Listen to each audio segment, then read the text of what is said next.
3분 에듀 배재와 포영입니다. 저희 직업은 대학 강사이고요. 한국장애예술인협회에서 잡지를 만들고 있습니다. 바로 이 인형이 장애예술인 캐릭터 콜입니다. 언제든지 달려갈게 콜콜콜. 네, 제가 이 3분 에듀를 시작하는 것은요, 유튜버가 되기 위해서는 아닙니다. 우리 사회에 갈등이 되고 있는 배제를 설명하고 또 우리 사회가 지향해야 할 포용을 좀 제안하고 싶어서입니다. 제 얘기는 22회로 진행이 되는데요. 1회 시간이 길지 않을 것이라는 마음으로 3분 에듀라고 정했지만은 조금 시간이 길어질 수도 있습니다.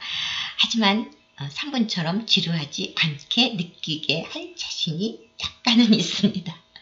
자, 저한테 짧은 시간 투자해 주시면 그럼 여러분과 함께 정말 좋은 세상을 만들 수 있을 것입니다. 콜! 너도 빨리 부탁드려. 제발, 제발 이 강의를 들어주세요. 네.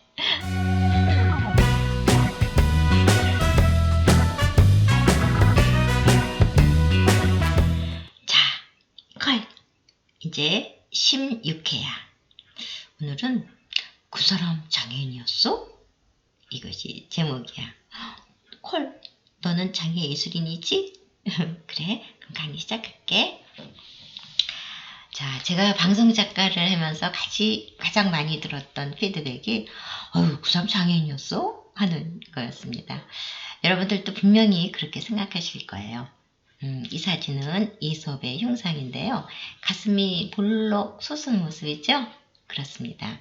바로 척추장애를 갖고 있었습니다. 이솝 작품은 소크라테스가 사형 집행을 기다리면서 제자인 아리스토텔레스에게 이솝 우화를 수집해서 체계화하라는 그런 유언을 남길 정도로 그 가치를 인정했죠. 이솝은 기원전 5세기 그리스 사람이에요. 신분이 노예였습니다. 그의 천부적인 화술로 루디아 왕 정치 고문이 됩니다. 지금으로 얘기하면 비서실장 그 정도 되겠죠.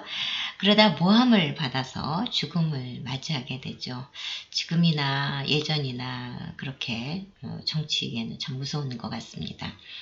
자, 노예에서 왕의 정치 고문이 될 수 있었던 것은 그의 이야기에는 사람이 어떻게 살아야 한다는 도덕적인 정의가 담겨 있었기 때문입니다.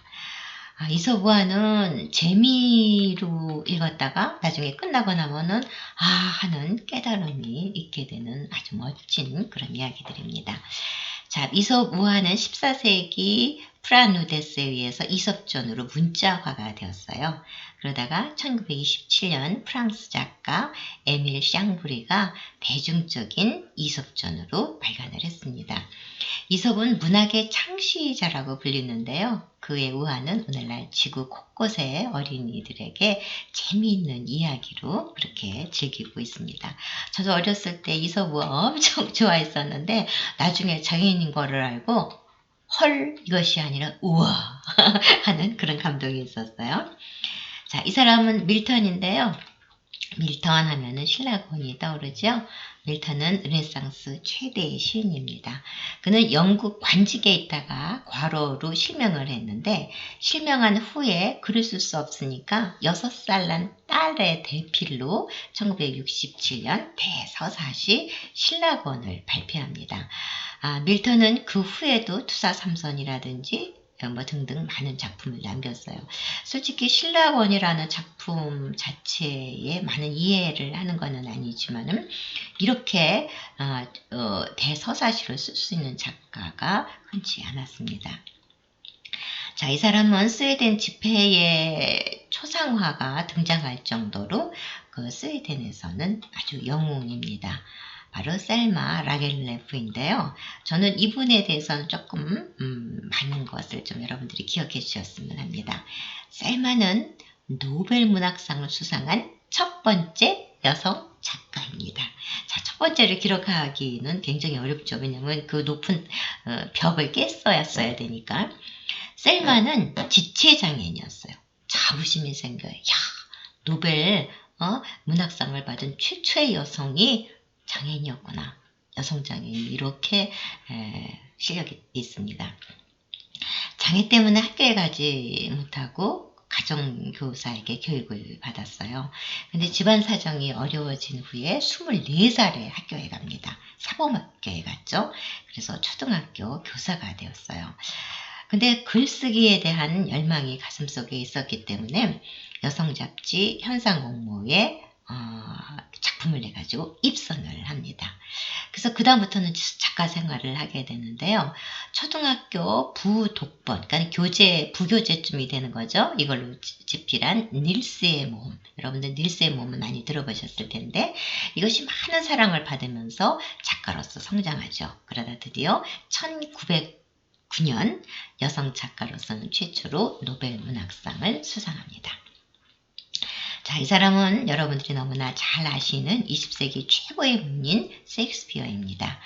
가세가 기울어서 학업을 중단하고 배우로 활동을 하는데요. 옛날에는 배우가 연기를 잘하거나 얼굴이 잘생겼거나 하는 것보다도 말을 잘하는 것, 그러니까 대사 능력이 있었어야 되는데 그 대사 능력이 바로 그 작가적인 소양에서 나오지 않았나 싶어요. 그래서 배우로 활동을 했는데 극장이 문을 닫았어요. 그래서 자기가 설 무대가 없는 거예요. 그러니까 이번에는 이제 글을 써보자 해서 극작가로서 작품 활동을 하는데 불후의 명작 로미오와 주리엣 같은 주옥 같은 작품들이 발표됩니다. 셰익스피어는요 심한 안장날이었다고 해요. 그래서 이제 지체장애가 있었는데 성격이 매우 내성적이었습니다. 그래서 유명해지니까 그를 찾아오는 사람들이 많아지지 않았겠어요? 그래갖고 시골 고향집으로 내려가 버립니다. 그래서 집필 활동에만 몰두하죠. 셰익스피어를 최고의 문인으로 만든 것은 그의 장애와 무관하지 않다는 생각이 듭니다. 자, 이어서 스페인 작가 세르반테스를 소개해 드릴 텐데요. 세르반테스 하면은 돈키호테. 돈키호테도 저도 솔직히 재밌게 읽지는 않았습니다. 자, 군인으로 레판토 해전에 참전했다가 왼쪽 팔을 잃었어요. 그 튜니스 전쟁에 이제 참전했다가 마치고 돌아오는 길에 터키군에 포로가 됩니다. 그래서 5년 동안 옥살이를 하는데 4번이나 탈옥을 시도했어요. 근데 실패했죠. 근데 어떻게 살아남았냐면 임기응변이 굉장히 강했던 거예요. 그러니까 말주변이 막 좋아가지고 사람의 마음을 싹 이제 녹게 했던 거죠. 정말 이 과정이 바로 돈키호테였습니다. 이제 고국인 스페인에 와서는 세금을 징수하는 공무원으로 일을 했는데 그 세금을 징수하려면 전국을 돌아다녀야 되잖아요. 그래서 연극을 보여주는 극단을 운영했어요. 근데 아주 굉장히 성공했어요. 그때는 놀이문화가 없었을 때였기 때문에 이제 연극이 대부분이었는데 사람들이 연극을 보여주면서 세금을 확 내고 이러니까 얼마나 좋아요. 하지만 횡령을 했다는 누명을 쓰고 감옥에 갑니다. 자, 그곳에서 명작 돈키호테를 집필하게 되죠. 그 간수한테 제발 촛불을 하나만 주시오 하는 사정을 계속했다고 해요. 왜냐하면 밤에도 글을 써야 되니까 촛불이 필요했겠죠. 그래서 1605년에 발표한 돈키호테는 서구문학 최초의 소설입니다. 근데 등장인물이 600여 명이나 나오는 대하소설이죠. 그래서 이 작품으로 키오티즘이라고 하는 말이 생겼어요. 키오티즘은 현실적 물질주의에 도전한다는 겁니다. 그래서 자신의 꿈과 이상을 실현하기 위해서 저돌적으로 나가는 그런 성향, 즉 돈키호테 같은 사람을 키오티즘이다 이렇게 말을 하죠. 자, 문학에 이어서 이제 미술에 있었던 이제 사람들을 살펴보겠습니다. 르누아르. 너무나 잘 알고 계시죠? 프랑스 화가인데 르누아르는 집안이 어려워서 도자기 공장에서 일을 했습니다. 근데 얼마나 미술에 대한 애정과 관심이 많았는지 점심시간을 이용해서 루브르 박물관을 갔었다고 해요. 그 짧은 휴식 시간을 이용해서 박물관에 갔었던 거죠. 미술관에. 그래서 작품을 감상할 정도로 미술에 관심이 많았습니다. 결국 그는 인상파 거장으로 추앙을 받게 되지만 말년에는 관절염 때문에 붓을 줄 수가 없었어요. 온 몸에 마디마디마다 관찰이 마시잖아요. 고름 때문에 막 열이 나고 막 변형이 생기고 이러잖아요. 그래서 손에다가 그 붓을 이렇게 끼우고 천으로 둥둥둥둥 묶어가지고 그렇게 작업을 했어요. 너무 고통스럽죠. 그래서 이렇게 고통스러운 과정에서 만든 그림이 바로 목욕하는 사람들입니다. 어느 날 친구가 찾아와서 아니 그렇게 고통스러운데 왜 그렇게 그림을 그리느냐 이렇게 물으니까 르누아르가 이렇게 대답합니다. 고통은 지나가지만 아름다움은 영원히 남기 때문이네. 감동이에요. 그죠? 너무 명언입니다. 자, 이 목욕하는 사람들, 이 섹시한 그 여성들의 풍만한 아름다움이 르누아르가 고통 속에서 만든 작품이라는 거 다시 한번 말씀드립니다. 다음은 로트렉인데요. 로트렉은 귀족의 아들로 태어났어요. 어린 시절 사고로 척추와 두 다리에 장애를 갖게 됩니다. 그는 포스터를 예술적인 경지에 올려놓은 그런 사람입니다. 세상을 떠나기 2년 전에 그린 세탁부라는 작품인데 저는 이걸 보면은 정말 그 세탁부가 가지고 있는 온갖 고뇌도 막 느껴지고 그 바깥 세상이 어떻게 돌아가나 궁금한 그런 간절한 마음도 느껴집니다. 근데 이 세탁부가 경매에서 아주 비싼 가격으로 낙찰이 될 정도로 그의 작품은 사후에 그렇게 높은 평가를 받습니다. 자, 이번에는 멕시코 화가 프리다 칼로인데요. 이분은 아마 많이 아실 겁니다.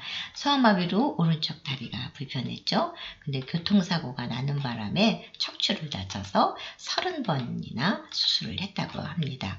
그 병상에 누워 있으면서도 이렇게 화폭을 매달아 놓고 그림을 그릴 정도로 그렇게 아주 미술에 대한 열정이 있었죠. 처음에는 의사가 되려고 했었다 그래요. 근데 화가인 리베라를 만난 후에는 화가의 길을 걷게 됩니다. 리베라하고는 결혼도 하고 이혼도 하고 또 다시 결혼하고 또 이런 아주 또 여성주의로서는 아주 자기의 여성성을 굉장히 많이 발휘했던 분이죠. 자, 이 프리다 칼로는 육체적으로나 정신적으로 많은 고통을 당했는데 그 고통이 바로 그분의 작품의 주제가 됐습니다. 이 작품은 상처 입은 사슴인데요. 바로 작가 자신이었죠. 프리다 칼로는 페미니즘 화가로서 20세기 여성들의 우상입니다. 자, 음악이 빠지면 아쉬워서요. 너무나 잘 알고 있는 베토벤 얘기를 하지 않을 수가 없습니다. 베토벤은 음악의 성인인 악성이라고 불리우는데요. 그의 청각에 이상이 생긴 것은 26살 때였습니다. 소리를 듣지 못한다는 것은 음악가로서 아주 치명적인 문제이지만 그는 청각장애가 생긴 후에 그 유명한 교향곡 9번을 작곡, 합창 그걸 작곡해서 초연을 했는데 아주 성공적으로 마쳤죠. 소리가 안 들리니까 박수소리를 못 들었어요. 그래서 이렇게 옆에 동료가 돌아서라고 이렇게 하니까 사람들이 막 일어나서 박수를 기립박수 치는 걸 보고 인사를 했다는 그런 일화가 남아 있습니다. 자, 그 사람이 장애인이었어? 여러분 많이 놀라셨죠? 세계적인 예술인들을 만나봤습니다. 자, 그러면 눈치채셨겠지만 다음 회에는 우리나라의 장애 예술인들을 준비했습니다.